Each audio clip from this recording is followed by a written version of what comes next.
I want to tell you a story about a man called Rufus Arquet. And I want to begin when Rufus was a very young man of 16, 17 years old. He lived in Monrovia, the capital city of the West African state of Liberia, and on a street called 12th Street in a neighborhood called Sincor. Now, the people of 12th Street were pretty poor and humble people. Although they lived in the city, not in the countryside, each family had built its own home with its own hands using clay from a river that ran past the end of 12th Street. So a pretty humble place. And to be poor in Monrovia and Liberia at that time was doubly difficult because from the inception of the country, about 137 years ago, it had been run by a small aristocratic elite called the Americo-Liberians. And they traced their heritage to freed American slaves. And they ruled by virtue of the fact that they were not African. They ruled by virtue of the fact that they traced their heritage to something Western and Christian and not African. So that's one of the reasons it was doubly difficult to be poor and humble, because who you were was not valued. Who you were kept you in your place. So that's a picture of 12th Street where Rufus grew up. Now, when Rufus was young, he was a pretty wild young guy, and his dad was not sure what to do about it. And he thought the best way to deal with Rufus's wildness was to get him absorbed in a craft, to get him absorbed in something he was good at. And so he sent Rufus to an old man who was a tailor, who taught Rufus how to sew. And it turns out Rufus was an incredibly talented person on a sewing machine. And he was soon sewing beautiful suits for men and dresses for women and making a bit of money on the side. But what he really, really wanted to do, more than anything else, was to sew soccer jerseys. And I'll tell you why. Poor boys in all over Liberia were absolutely obsessed with soccer. Every neighborhood had its own team, played on a little field with no grass on it. And the people who ruled the country, the Americo-Liberians, had a quite snotty attitude to soccer. It was a poor people's sport. Their boys played basketball. And Rufus wanted to make soccer jerseys on his sewing machine. And all over Liberia, people had tried to make soccer jerseys in their sewing machine, and they couldn't. They couldn't make them the way you see them in the shops. They couldn't make them the way they were made in the factories. And Liberia was the sort of place that produced almost nothing. It had no factories to produce soccer jerseys. And every soccer jersey in the country was imported and very expensive. So the first Liberian tailor to make a soccer jersey was making something quite important. And Rufus tried and tried and tried. And one night in a dream while he was sleeping, he saw a way, particularly to make the neck so it didn't crease. No Liberian tailor could do that. He saw a way to do it. He woke up, stumbled to his sewing machine, and it worked. And he began making soccer jerseys. And the people around them started buying him, first the people around Sincor and his neighborhoods, then the people around Monrovia, then Liberia. Finally, he was making soccer jerseys for the national Liberian team. And he was making money. He was by now 18, 19 years old, and one of the only people in his neighborhood making quite a lot of money. The boys around him came into his sewing room, and he taught them to sew and gave them all careers. They're all tailors to this day. So here's a young man doing very, very well. What does he do with his money? Much more money than anyone else around him has gone. What he does is he starts his own soccer club on 12th Street, and he names it after himself. He names it Rosa, which stands for his name, Rufus Ozumo Arquet. So that's what he's doing. He's not somebody who saves and invests in a future time. He wants to show what he has now and roots it in the people around him. Now, the story just would have ended there. You know, a boy in a poor neighborhood makes good and makes a soccer team named after him. But it so happened that this happened at probably the most important point in Liberian history. It was on the 12th of April, 1980, when Rufus was 18 years old. There was a coup in his country. And after nearly 1.5 centuries, the Americo-Liberians were overthrown. 17 native Liberian junior soldiers marched into the executive mansion, executed the presidents, and took over the country. So a long, long period in the country's history was over. And the man who took charge was a 27-year-old staff sergeant by the name of Samuel Doe. He was barely literate. He knew very little about running a country. And he knew that. He knew that he and the people who had taken power weren't quite sure what to do. And he was grappling with a way to run this country. And what he did know how to do, and very, very well, was play soccer. He was soccer obsessed. So he took soccer and tried to make it into a huge symbol to show how much Liberia had changed, to show that it was now a country for people rather than for a small elite. And he threw an enormous amount of money into soccer. He built a huge stadium in Monrovia, which still stands today. It's called the Samuel K. Doe Stadium, funnily enough. The national team were now flown to matches in the president's private jet. They earned good salaries for the first time. He forced all of his cabinet ministers to support a soccer team, and it was compulsory for them to go and watch them every Saturday afternoon. Very, very big games could not kick off unless Doe himself was in the stadium. So he really made soccer almost a religious national institution. If a star player was injured, a limousine would come round and take him to the executive mansion, and Doe himself would touch the injured part of his body to try and make it better. Now, this profoundly, profoundly changed Rufus's life. He was running this small, anonymous soccer team named after him, and suddenly very, very important people in Liberian politics came to watch and were interested in what was happening and wanted to elevate the league that Rufus's team was in.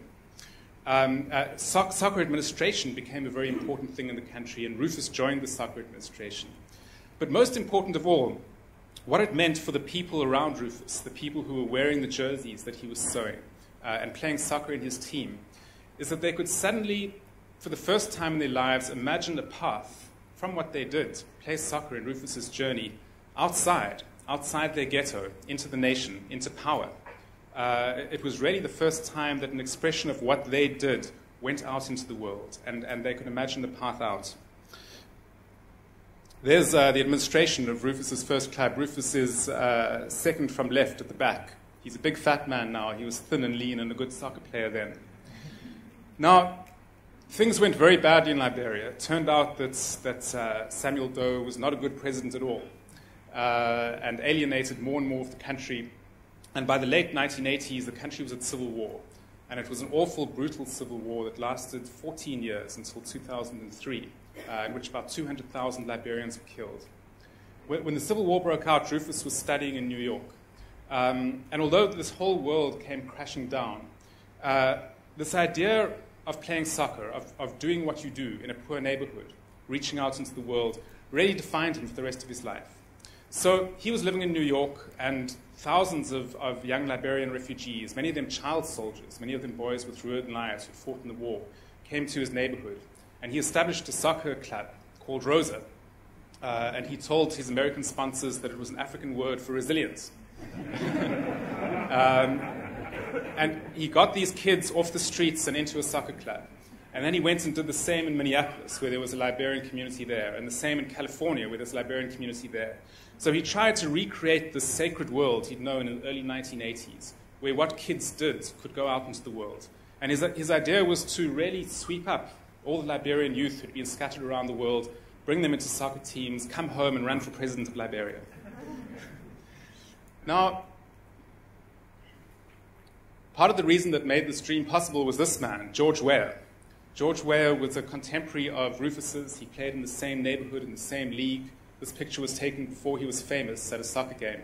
And he became one of the most famous players in the world. So the path from Rufus's neighborhood to the world was visible in one man, and he became an icon, and still is today.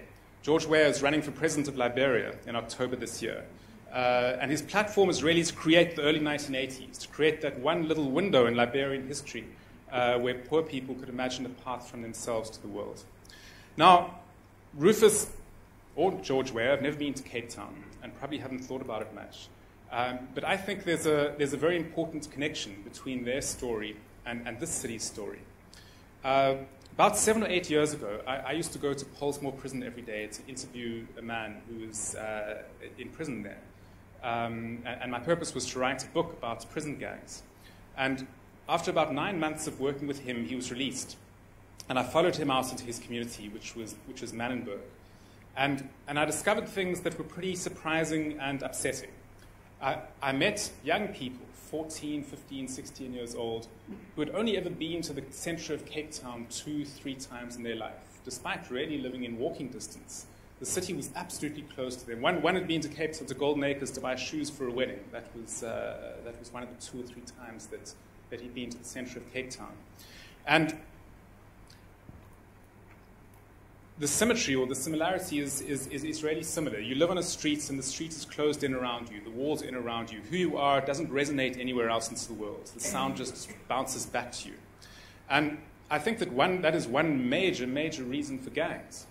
I think that if what you do, if the way you express yourself is locked up in your neighborhood, finds no expression in the world, then the way you show yourself to the world is to be ugly. If people can't see what you express, then they can fear you. You can be violent. That is your way of being in the world. I think there's a strong correlation between whether what people do and what they express is out and visible in the world and who they become.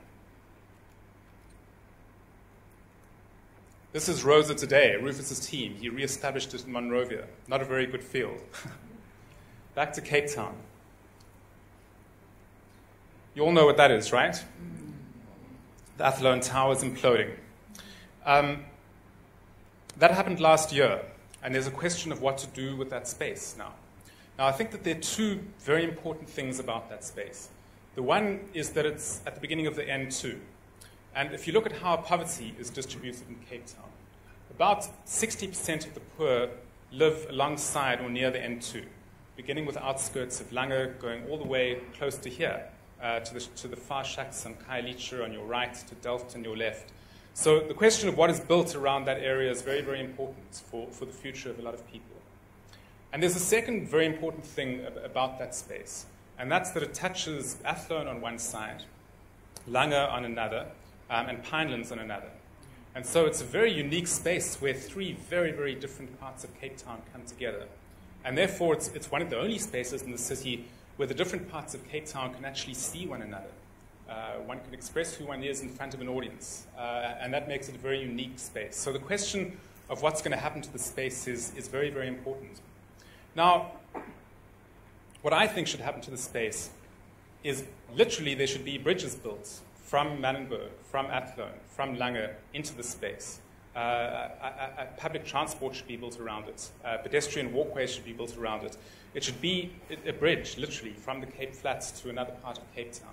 I think that the space inside should be a mix of things. It should be residential, it should be commercial, but most important, there should be public space. And the sort of public space that allows people to come into it and perform who they are. From soccer, to dance, to music. I think just in simple spatial terms, it's possible for people who live in ghettos, people who haven't been beyond their ghettos in years, quite literally, to walk into a space and to perform who they are in front of other people, and to have institutional and city support to do that, and to have money behind it. As I say, Rufus has never been to Cape Town, but I'm absolutely sure that if I would take him to Manenberg tomorrow and show him round and show him what the kids are doing there, he'd know exactly what needs to be done urgently. He'd look for the ways in which those kids talk, in which they express themselves, in which they say who they are, and he'd try and break the walls down and get those voices out into the city. Thanks very much.